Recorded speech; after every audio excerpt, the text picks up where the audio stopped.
Here's another video. I suppose we're going to call this one Mental Health Awareness 3. It's more to do with myself really now. The last 8 months or so have probably been the worst 8 months of my life. I've been in some really low points. I've been in some happy points, but I've been pulling myself out. Up until about a week ago, I thought I was doing quite well, and all the mental health awareness training that I'd been given, all the tools in my little toolbox that I'd been given, were bringing me back into a much better pace. Then I was given some news.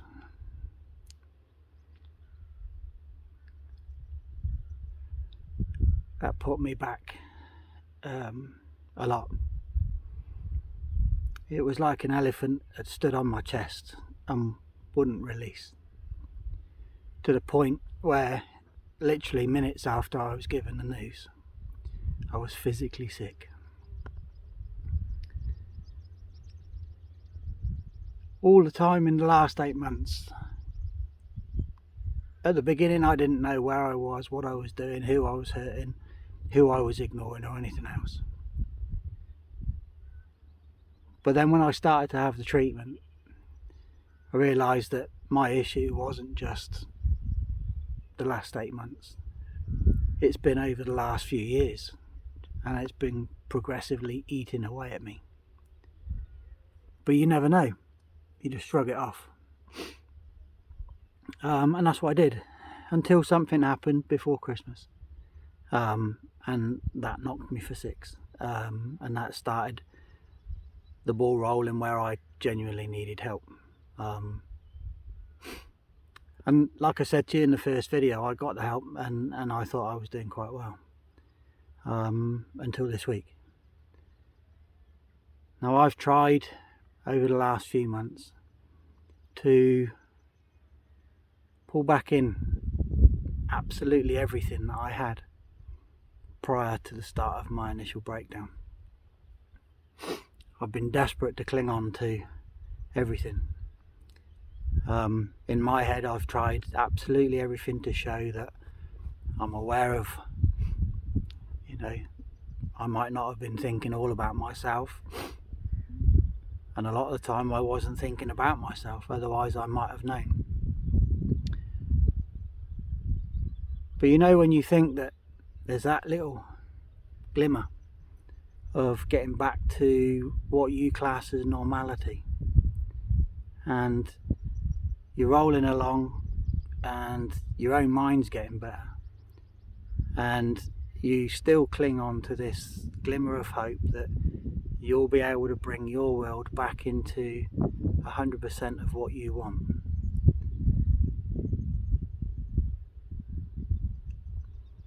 Then you get smacked.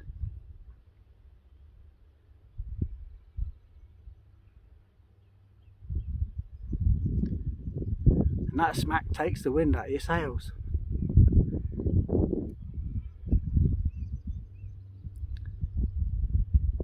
This is where your friends really count. The mental health training that I've had is keeping me going, trust me. And the close friends that I've got around me are wonderful. One of my friends not too long ago lost their partner, and they said to me, what you're going through now is the same as what I've been through. And you know what? I cried my eyes out. For somebody to lose their long-time partner, very, very sudden, and for what they must be going through, for them to equate what I'm feeling to the same as theirs, shows how strong they are, and it shows how far they've come.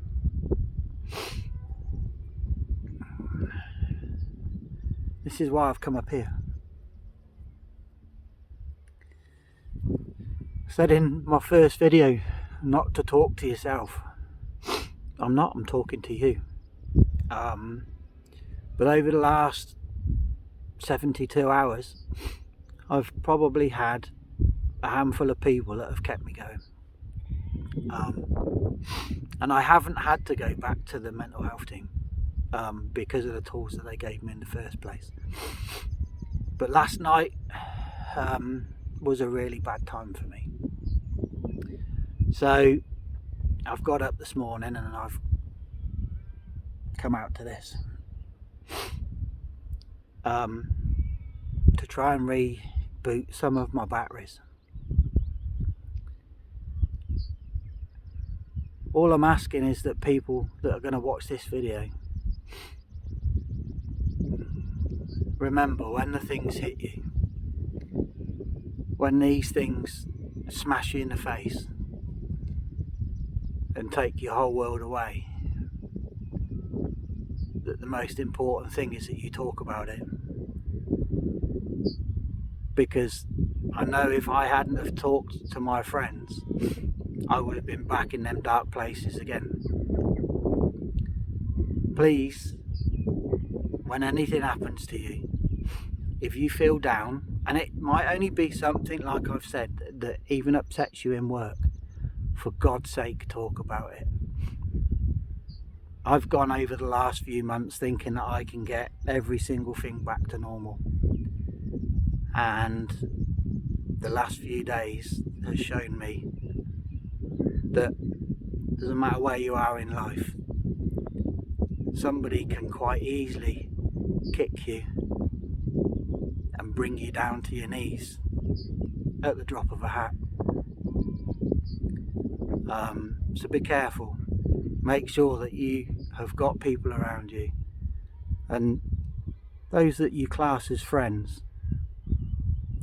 When you are in these times, you'll know who the real friends are. And to mine,